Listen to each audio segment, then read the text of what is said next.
Salut à tous les astronautes, on se retrouve pour une vidéo.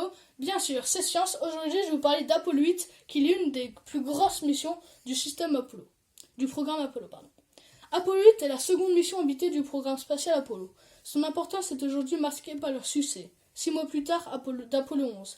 Mais la mission Apollo 8 eut à l'époque un retentissement mondial et une grande couverture médiatique, car faisant l'objet de nombreuses premières. Alors, ils ont la première sortie de l'orbite terrestre par des hommes, c'est-à-dire la première sortie en dehors de la Terre. Première vision de la Terre dans sa globalité, directement par des hommes. Première mise en orbite autour d'un autre astre, l'astre en particulier c'est la Lune. Première vision de la face cachée de la Lune directement par les hommes.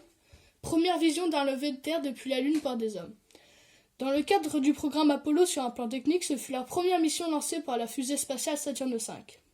Le décollage eut lieu le 21 décembre 1968 depuis le Launch Complex 39 du Kennedy Space Center en Floride. L'amérissage se déroula sans problème le 27 septembre 1968. L'équipage était composé de Frank Borman, commandant, Jim Lovell, pilote de module de commande, et William A. Anders, pilote du module lunaire. L'équipe et l'équipage. La mission Apollo 8 comptait 3 membres d'équipage, comme je vous l'ai dit, Frank Borman, le commandant, Jim Lovell, pilote du module lunaire. Néanmoins, un équipage supplément avait été formé au cas où l'un des membres de l'équipage se verrait incapable d'effectuer la mission.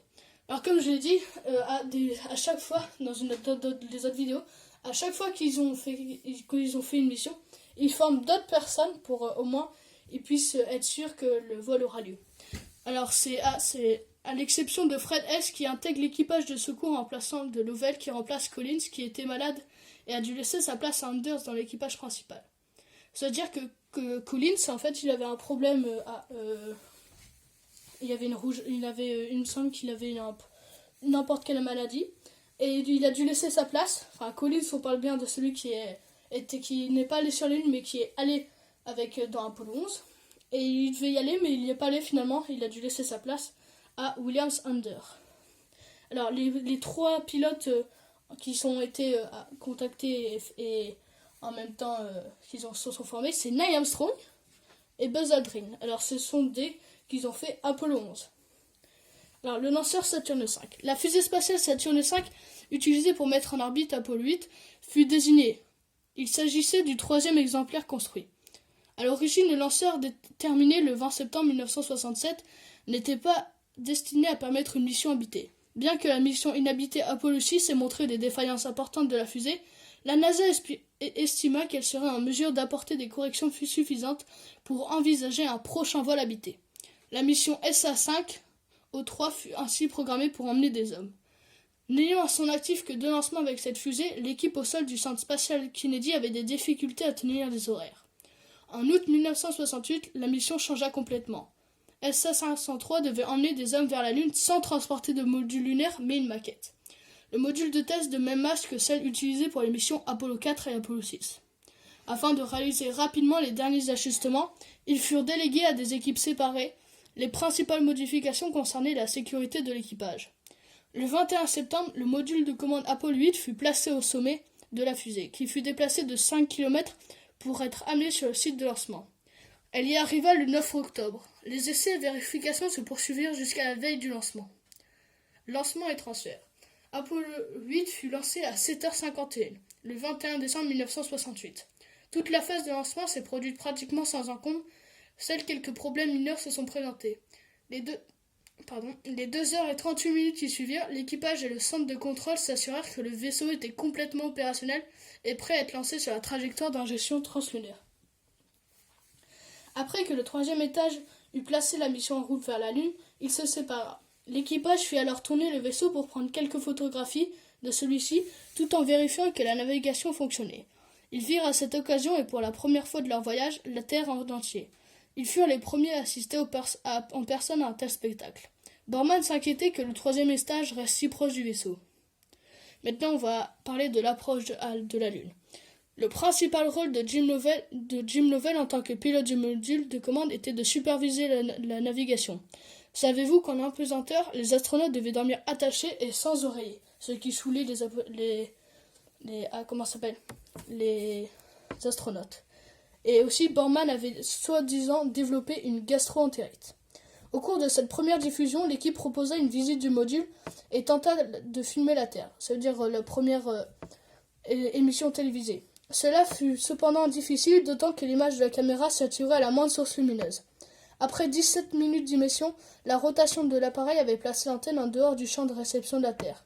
La communication se termina sur la transmission de Lovell, souhaitant un bon anniversaire à sa mère. Une seconde diffusion eut lieu à la 55e heure du vol. L'équipage avait cette fois trouvé les filtres adaptés, ce qui leur permit de réaliser la première émission télévisée qui montrait la Terre en entier. L'équipage passa les 23 minutes de l'émission à décrire ce qu'ils voyaient, les couleurs, etc. L'entrée en orbite lunaire. Après environ 55 heures et 40 minutes de vol, c'est-à-dire juste après l'émission, les passagers d'Apollo 8 devinrent les premiers êtres humains à entrer dans la sphère d'influence gravitationnelle d'un autre corps céleste qui est la Lune. Après s'être assurés que le vaisseau fonctionnait, ils eurent l'occasion de jeter un œil à la Lune, autour de laquelle ils allaient être en orbite pendant 20 heures. Après avoir rapporté l'état du vaisseau, Lovell donna la première description de la surface de la Lune. Alors je vais vous la dire. La Lune est essentiellement grise, sans couleur, ressemble au plâtre ou à une espèce de sable de plage grisonnant. On peut voir pas mal de détails. La mer de la fertilité ne se présente pas aussi bien qu'elle le fait sur Terre. Il n'y a pas autant de contraste entre elle et les cratères environnants. Les cratères sont tout arrondis, il y en a pas mal. Certains sont plus récents, beaucoup d'entre eux, particulièrement les arrondis, ont l'air d'avoir été frappés par des météorites ou des projectiles divers. L'Angrenu est plutôt un gros cratère. Il a un cône au centre. Les murs de cratères sont aplatis, environ 6 ou 7 terrasses différentes là-dessous. Alors, vous avez peut-être entendu mer de fertilité ou l'Angrenu, ce sont des noms qu'on a donnés aux mers ou aux cratères de la Lune. À la fin de la mission, ils avaient 700 photographies de la Lune et 150 de la Terre. Durant l'heure au cours de laquelle le vaisseau était en contact avec la Terre, Borman demanda des informations sur les données du SPS. Il voulait s'assurer que les moteurs fonctionnaient et pouvaient être utilisés pour revenir sur Terre, en cas de besoin. Lors de leur deuxième apparition, l'équipage diffusa des images de la surface de la Lune. Anders écrivait les cratères au-dessus desquels il passait. Lorsque le vaisseau apparut pour la 4e fois, ils assistèrent à un événement jamais observé, un lever de Terre. Nous, on voit le lever de la Lune, eux, ils ont vu le lever de la Terre. Anders prit encore quelques photographies, tandis que Lovell s'occupait de la navigation permettant à Borman de se reposer. Ce dernier donna finalement son accord, à condition que le commandant plaçât l'appareil photo de sorte à prendre des images automatiques de la Lune. Lors de leur 9e orbite, la veille de Noël, une nouvelle transmission télévisée eut lieu. Borman présenta l'équipe, puis chacun fit part de ses impressions sur la surface lunaire et ce qu'il pensait de leur aventure. Après avoir parlé de la Lune, Anders déclara qu'il avait un message pour tous ceux sur Terre. Alors maintenant, on va parler du retour sur Terre. Le voyage de retour sur Terre était avant tout pour l'équipage une période de détente et de maintenance légère du vaisseau. Le 25 décembre après-midi, l'équipage effectua sa 5e et dernière émission télévisée. Les 3e présentèrent une petite visite du module de commande, montrant comment un astronaute vit dans l'espace. Après celle-ci, ils trouvèrent un petit cadeau de Deke Slayton dissimulé dans le réservoir à nourriture. Une véritable dinde farcie, 3 bouteilles miniatures de brandy qui restèrent famille, ainsi que des petits cadeaux pour leurs épouses. En atterrissant en eau, les parachutes firent basculer le vaisseau qui se retrouva à l'envers dans l'eau. Après avoir plongé de 3 mètres, les 3 ballons de flottaison redressèrent la capsule. Les premiers hommes grenouilles arrivèrent 43 minutes après l'amérissage, et la capsule fut portée à bord de l'US Workton. Alors si vous avez compris, c'est une des grosses missions de Apollo 20, c'est pour ça que cette vidéo dure longtemps. Alors je vous demande de vous abonner et de lâcher un pouce bleu.